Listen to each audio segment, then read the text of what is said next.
Hey guys, welcome back. I hope you are having an amazing day. Let's get right into the stories. The first one is an entitled People story. I've always been a nature lover, so when I inherited some land in the middle of a beautiful forest from my late grandfather, I knew exactly what I wanted to do. I built myself a cozy little log cabin on the property, far away from the noise and crowds of the city. That cabin was my sanctuary, my own personal slice of paradise. I treasured the tranquility of the forest, with its gentle bird songs and the soothing rustle of trees in the breeze. My days were spent blissfully, hiking the wooded trails, fishing by the gurgling stream, and watching the deer graze as I sipped coffee on my porch. At night, I'd gaze up at a sky full of dazzling stars, the Milky Way glowing brightly. My nearest neighbor was a cantankerous older woman who my grandfather had told me about. Let's call her Karen. She lived in a large house about half a mile down the road with her entitled, bratty son. I made sure to steer clear of them, not wanting any trouble. As long as they left me alone, I was happy.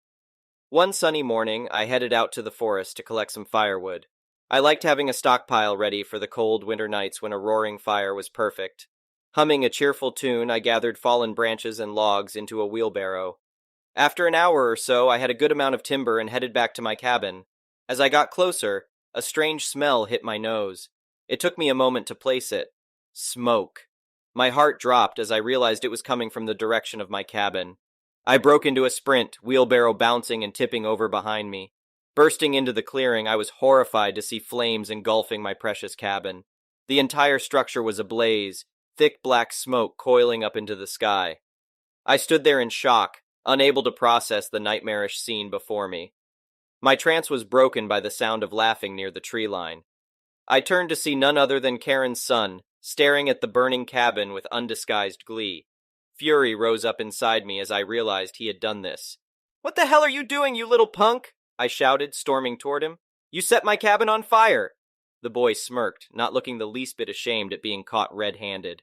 "So what if I did?" he sneered. "Not my problem if you can't take care of your junky shack." I saw red, barely resisting the urge to smack that smug grin off his insolent face. "That cabin was my home!" I yelled. "I'm calling the police right now and you're going to pay!" Panic flashed through his eyes for a moment before his expression turned sly. "Go ahead, call them," he said. "But I'm telling them you attacked me for just taking a walk in the woods. It'll be your word against mine." I blinked, momentarily taken aback by how casually he just lied. This kid was clearly a master manipulator like his mother. As if on cue, he suddenly clutched his arm, letting out an exaggerated wail of pain.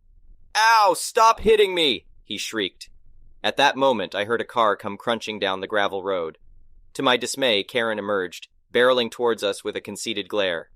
"Get away from my son, you brute!" she shouted. "How dare you assault him, you violent hooligan!" "That's not what happened," I protested angrily.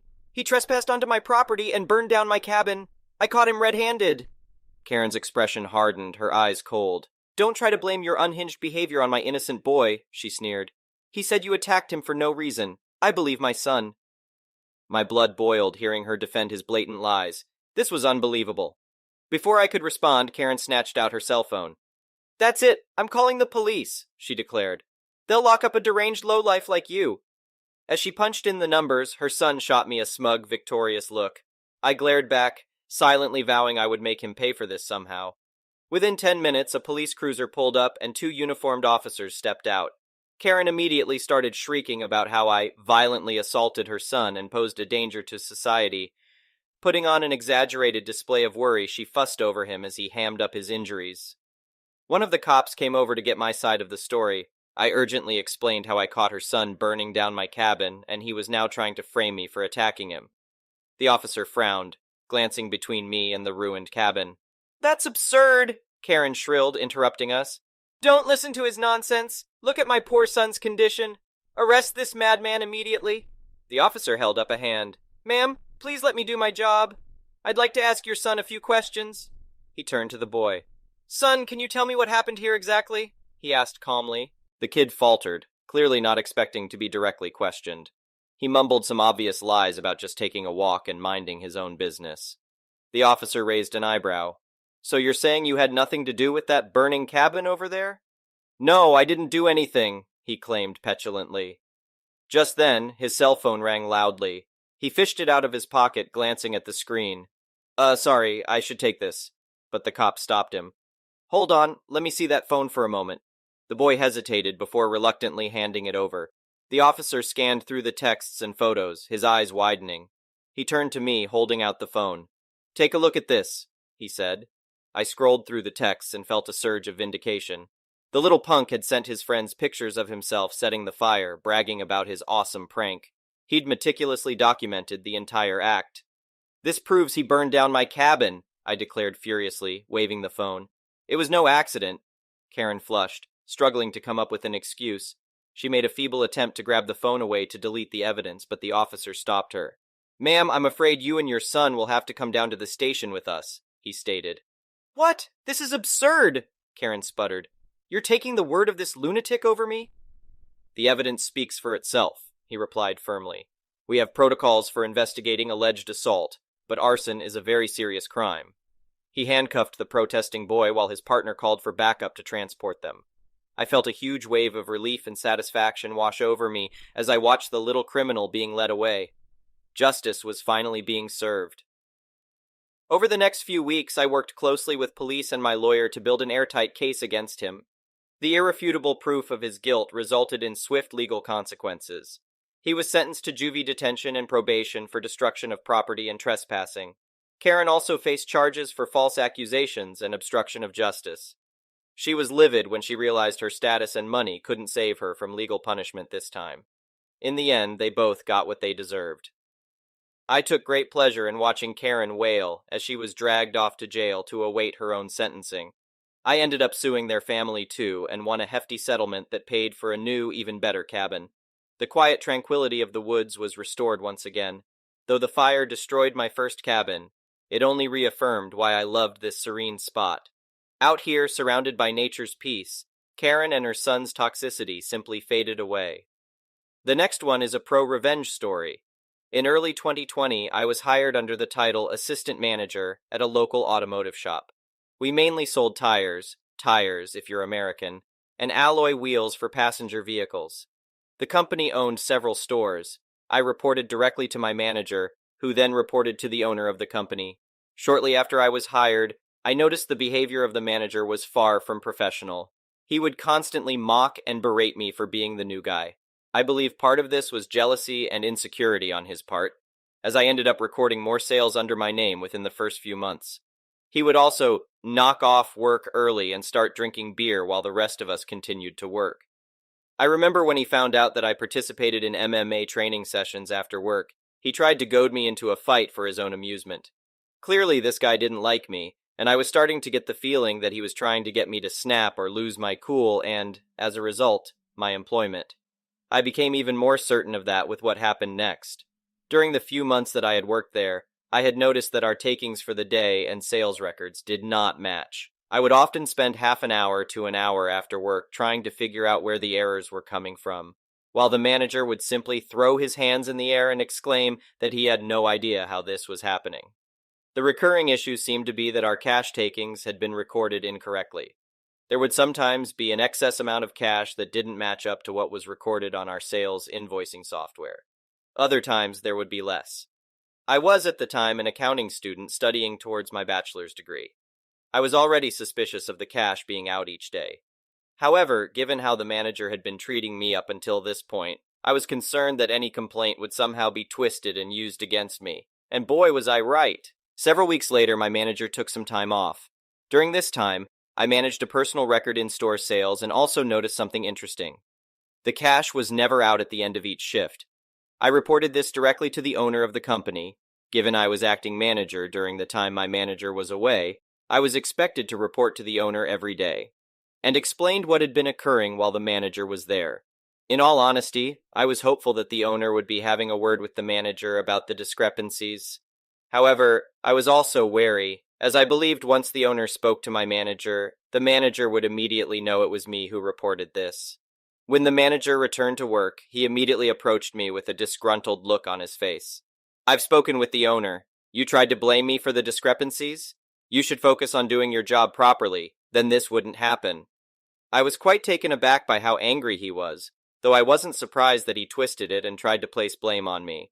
Given his reaction, I'm even more suspicious at this point. He wants me to do my job properly, eh?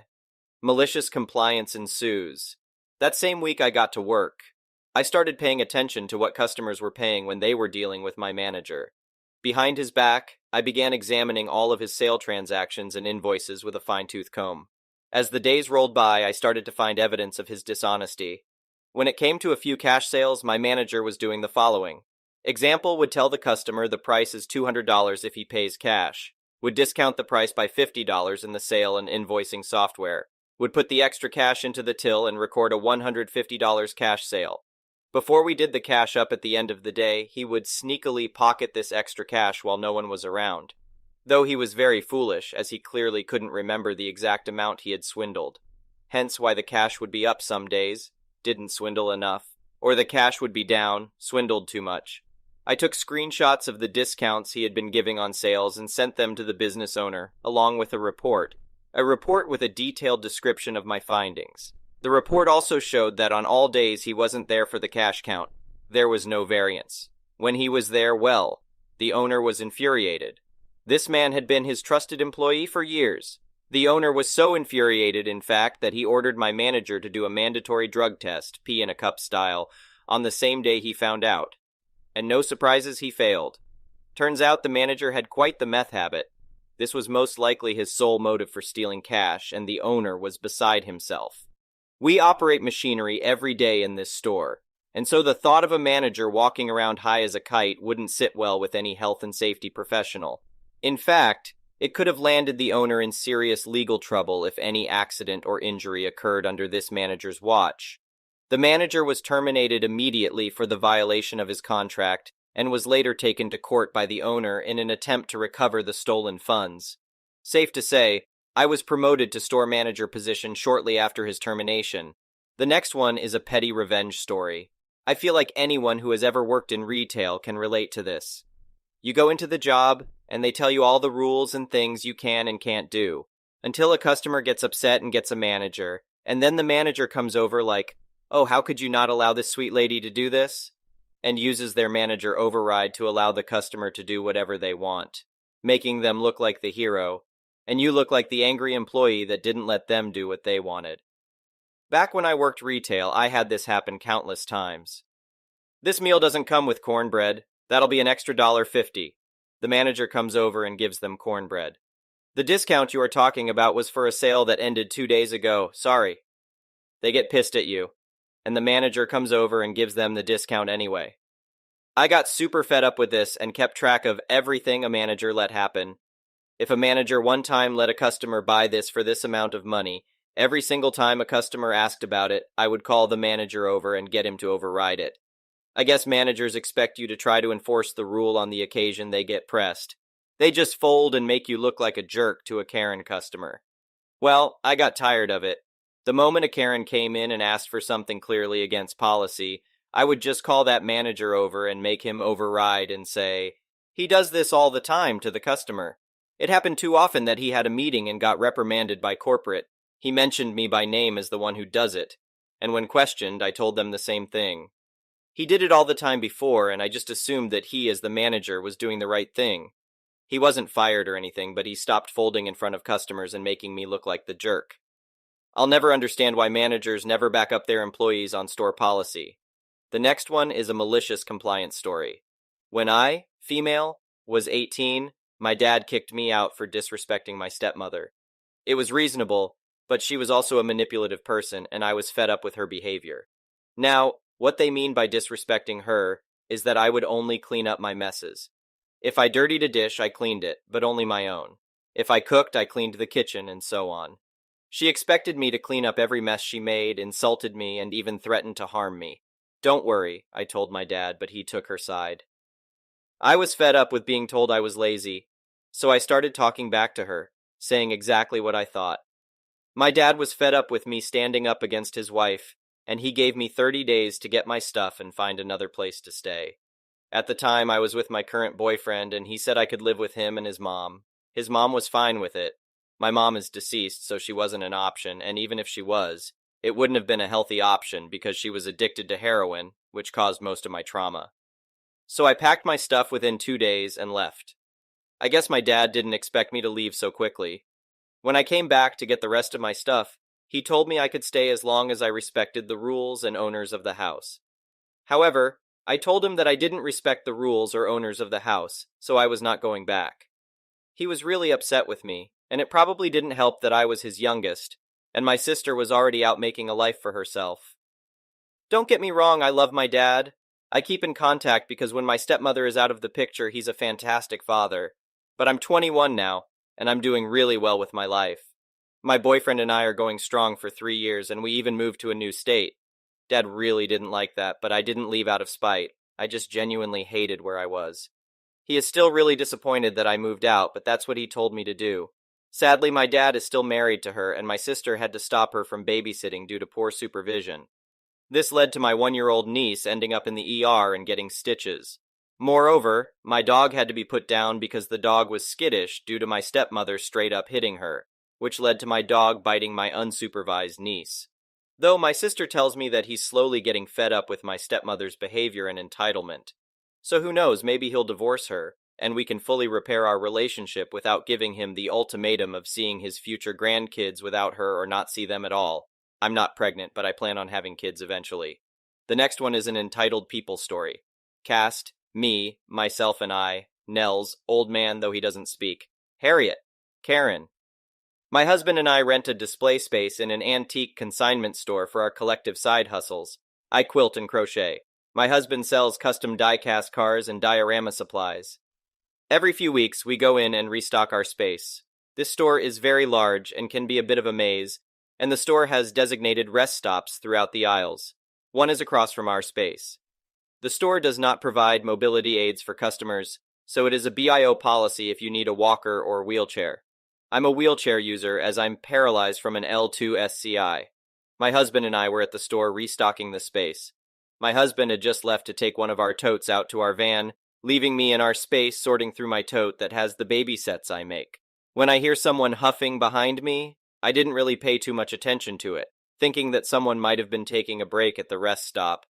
I was just finishing laying out my sets on the table in our space when the person at the rest stop decided to talk to me.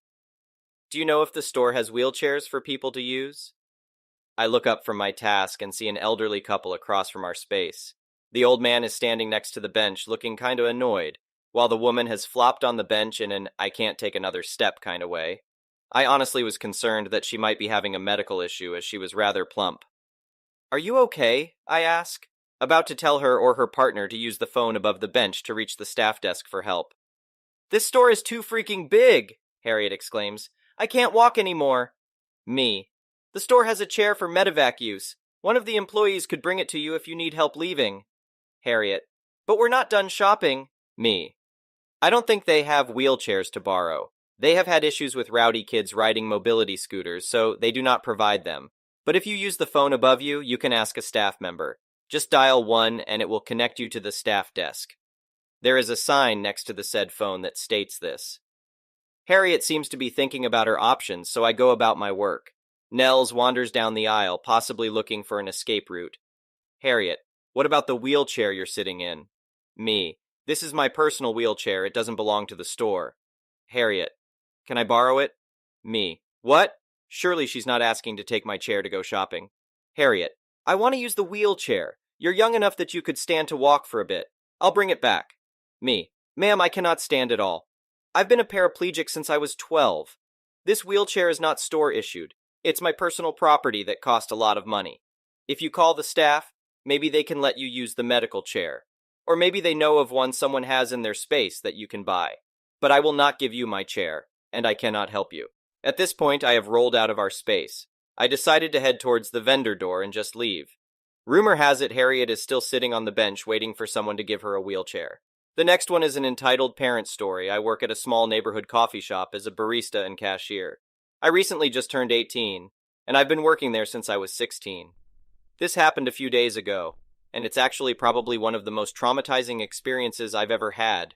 Entitled dad, 50, 60, is an entitled dad. Entitled mom, 50, 60, is an entitled mom.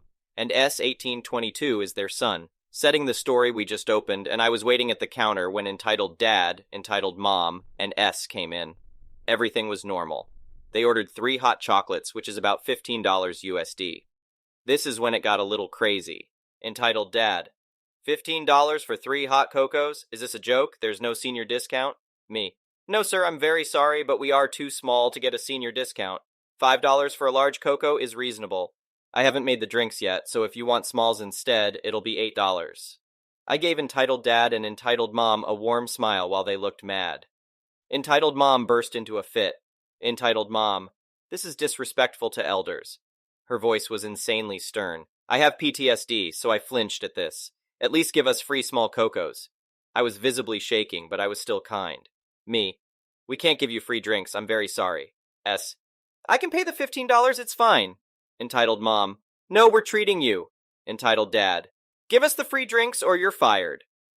I have absolutely no idea how to deal with yelling, so I teared up, but I kept being nice.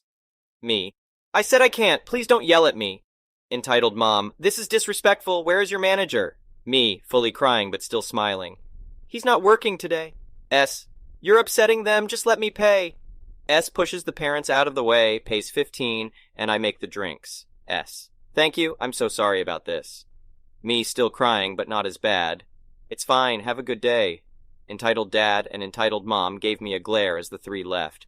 Thank you for watching. I would really appreciate it if you could like the video and subscribe to our channel if you haven't already.